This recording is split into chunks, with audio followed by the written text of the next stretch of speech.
Assalamualaikum warahmatullahi wabarakatuh. Perkenalkan, nama saya Herliana Sapidah, NIM D022020, kelas Teknik Informatika C. Jadi kali ini saya akan mengerjakan tugas saya pada mata kuliah Technopreneurship. Tugas saya kali ini berisi tentang business plan atau perencanaan bisnis, di mana di sini ada 5 poin utama. Yang pertama yaitu ide bisnis, dan yang kedua yaitu problem and segment pelanggan, yang ketiga yaitu unique value proposition, dan yang keempat solusi dan channel, yang kelima adalah cost structure. Selanjutnya kita melangkah ke bagian pertama yaitu ide bisnis. Ide bisnis. Nama ide bisnis yaitu PPC, yaitu merupakan singkatan dari pengetikan print dan scan. Jenis produk yang akan ditawarkan yaitu jasa, terus platformnya itu berupa website. Jadi nanti kita akan membuat sebuah perencanaan bisnis, di mana bisnis tersebut kita akan menggunakan sebuah website untuk mempromosikan bisnis kita tersebut. Nah, selanjutnya yaitu latar belakang. Latar belakangnya itu percetakan atau printing adalah sebuah proses industri untuk memproduksi secara massal tulisan dan gambar, terutama dengan tinta di atas kertas dengan menggunakan mesin cetak. Setiap hari banyak bahan cetak yang harus diproduksi. Hal ini membuktikan bahwa percetakan merupakan usaha yang penting dan berpengaruh di dalam sejarah peradaban manusia. Di era perkembangan teknologi informasi yang semakin canggih, sekarang kita tinggal mengirimkan file yang akan kita print ke pemilik usaha tersebut untuk di-print tanpa harus ke toko tersebut. Jadi itu dapat lebih menghemat waktu kita. Selanjutnya, bagian kedua yaitu problem and segment pelanggan. Problem and segment pelanggan. Adapun dua permasalahan yang akan dipecahkan dengan adanya produk saya atau usaha saya. Yang pertama yaitu pelayanan yang kurang baik, dan yang kedua yaitu jarak toko yang tidak strategis. Jadi kalau kita pergi mencari toko print tersebut, kita kadang kesusahan dalam menemukan tempat tersebut karena tempatnya yang tidak strategis atau tidak mudah untuk ditemukan. Solusi atau cara alternatif yang ada saat ini sebelum adanya toko saya, yang pertama yaitu mencari tempat percetakan walaupun tempatnya agak susah untuk ditemukan. Terus yang kedua yaitu mencetak file walaupun hasilnya kurang bagus, karena mungkin tempat print tersebut menggunakan jenis printer yang kurang bermerek begitu. Terus yang ketiga yaitu pelayanan pegawai yang kurang baik, misalnya slow respon, terus agak jutek. Selanjutnya bagian ketiga itu peran customer saya. Jadi nanti ketika kita membuat sebuah bisnis, kita menggunakan customer, dan perannya itu yang pertama melayani pelanggan melalui telepon, email, chat, ataupun media komunikasi lainnya antar toko dan pelanggan. Yang kedua yaitu sebagai resepsionis yang menerima tamu ataupun pelanggan di meja depan. Selanjutnya bagian ketiga yaitu unique value proposition. Unique value proposition. Sebutkan dan jelaskan keunikan produk tersebut. Nah, keunikannya itu yang pertama gercep atau gerak cepat.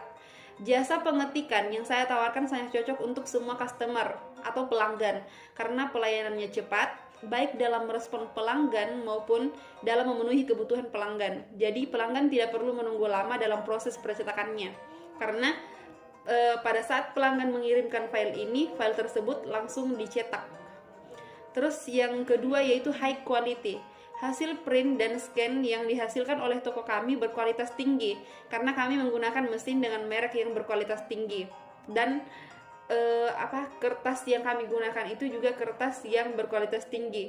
Jadi tidak mudah rusak dan hasilnya juga bagus, hasil printnya itu bagus. Selanjutnya yang kedua itu perbedaan produk tersebut dengan produk yang lainnya. Yang pertama yaitu pelayanannya cepat. Terus yang kedua kualitas gambar atau hasil cetak yang bagus, seperti tadi saya katakan bahwa berkualitas tinggi. Dan yang ketiga yaitu harga terjangkau. Jadi walaupun hasil print kita itu berkualitas tinggi, kita tuh juga tetap menyeimbangkan dengan harganya bermasyarakat, jadi tidak terlalu mahal. Terus slogan dari produk saya yaitu kualitas yang tinggi adalah hasil dari cetakan kami. Selanjutnya bagian 4 yaitu menentukan solusi dan channel. Solusi dan channel. Solusi atas dua permasalahan pada poin kedua. Yang pertama, permasalahannya tadi yaitu pelayanan yang kurang baik. Jadi solusinya yaitu kami menyediakan customer yang siap melayani dengan cepat, baik dalam media chat maupun langsung. Jadi pelanggan tidak perlu menunggu lama untuk proses percetakannya. Terus yang kedua yaitu terletak toko yang tidak strategis. Solusinya yaitu toko kami terletak di pinggir jalan raya, jadi pelanggan akan mudah melihat tempat percetakannya. Jadi tidak perlu terlalu susah untuk menemukan tempat percetakan kami. Terus yang kedua itu strategi channel promosi pemasaran yang akan dilakukan. Yang pertama yaitu kami akan mempromosikannya dengan cara membuat pamflet yang akan dipromosikan ke media sosial seperti Facebook, Instagram, dan bisa juga dengan mengakses website kami yang akan kami buat untuk toko ini. Terus bagian kedua yaitu rencana pemasaran. Rencana pemasaran kami ada dua macam. Yang pertama online, pemasaran secara online, dan pemasaran secara offline. Pemasaran secara online itu menggunakan media sosial dalam proses pemesanan dan pembayaran percetakannya. Misalnya dengan menggunakan aplikasi seperti Dana dan mobile banking. Terus pemesanannya itu dapat dilakukan di media sosial tadi seperti Facebook, Instagram, dan bisa juga dengan mengakses website kami. Terus untuk yang kedua, rencana pemasaran yang kedua yaitu offline, di mana pelanggan bisa langsung mengunjungi toko kami untuk melakukan percetakan. Jadi pertemuannya, proses pemesanan dan pembayarannya itu secara offline atau langsung bertatap muka dengan antara pegawai dengan customer atau pelanggan. Bagian kelima adalah cost structure atau struktur biaya. Pada struktur biaya ini terdapat 3 macam jenis biaya. Yang pertama yaitu variable cost seperti tinta print dan kertas print. Terus yang kedua yaitu fixed cost atau biaya tetap seperti gaji pegawai. Terus yang ketiga yaitu overhead cost atau seperti listrik. Variable cost yaitu nilai atau hasil yang berubah tergantung dari output yang kita hasilkan. Jadi misalnya banyak sedikitnya output itu tergantung dari variable cost-nya. Terus yang kedua fixed cost atau biaya tetap yaitu gaji pegawai, itu tidak tergantung dari besar kecilnya output yang kita hasilkan. Misalnya kita menghasilkan print dalam 1 bulan itu 1000 lembar dan bulan selanjutnya itu 500 lembar, jadi gaji pegawai itu tetap. Terus yang ketiga yaitu overhead cost atau biaya yang dikeluarkan selama produksi itu berlangsung. Ini seperti biaya listrik. Jadi itu hanya dikeluarkan ketika kita melakukan produksi tersebut. Misalnya pada saat kita print, scan, dan pengetikan itu menggunakan listrik. Disitulah biaya overhead cost digunakan. Struktur biaya. Jadi di sini ada rincian kegiatannya dan biayanya yang kita perlukan dalam 1 bulan. Misalnya nama usaha yang pertama yaitu pengetikan, jangka waktunya 1 bulan, dana yang digunakan yaitu Rp200.000. Terus yang kedua, nama usaha atau kegiatan yaitu print, dan di sini termasuk tinta print dan kertas. Waktunya 1 bulan, dana yang digunakan yaitu Rp400.000. Terus yang ketiga yaitu scan. Terus jangka waktunya 1 bulan, dana yang digunakan yaitu Rp50.000. Selanjutnya yaitu yang keempat yaitu biaya tetap atau gaji pegawai. Di sini kita menggunakan 2 pegawai dan 1 pegawai itu gajinya Rp800.000. Jadi kalau 2 pegawai totalnya itu Rp1.600.000 dalam jangka waktu 1 bulan. Selanjutnya biaya lain-lain atau biaya yang diperlukan dalam berlangsungnya suatu usaha atau biasa disebut sebagai overhead cost. Dalam jangka waktu 1 bulan itu dana yang digunakan itu Rp150.000. Jadi total keseluruhan dana yang perlu kita gunakan dalam 1 bulan yaitu Rp2.400.000. Terus struktur biaya. Nah, sekarang kita untuk memulai sebuah usaha, kita harus menentukan BEP atau titik impas, di mana di sini kita menentukan berapa sebenarnya penghasilan kita atau berapa unit sebenarnya yang harus kita hasilkan dalam 1 bulan itu agar kita tidak mengalami kerugian. Begitu, dan kita mengalami keuntungan berapa sebenarnya. Nah, di sini caranya yaitu yang pertama menentukan biaya tetap. Biaya tetap itu tadi totalnya yaitu Rp1.600.000 dari gaji pegawai. Terus biaya variabel.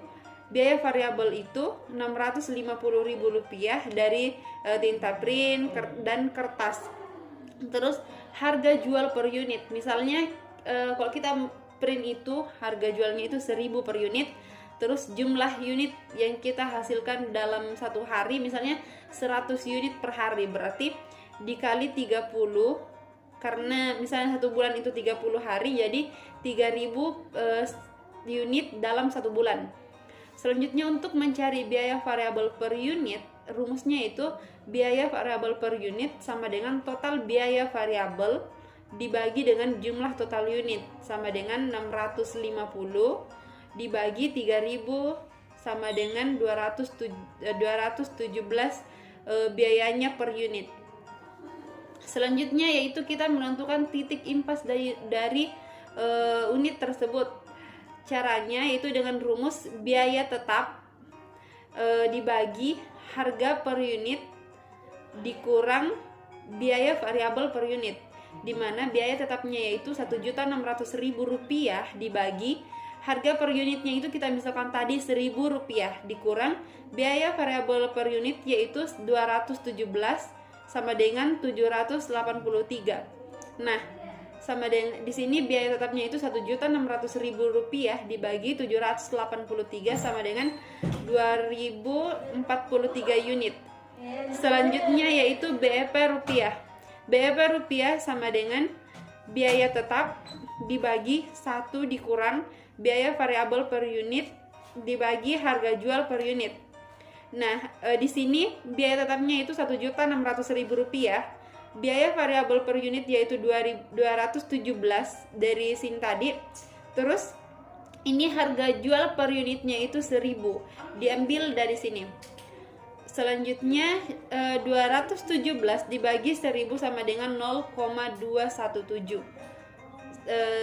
Selanjutnya yaitu Rp1.600.000 dibagi 0,783, hasil dari 1 dikurang 0,217 sama dengan 2.043.422,71 rupiah, atau jika dibulatkan 2.043.423 rupiah.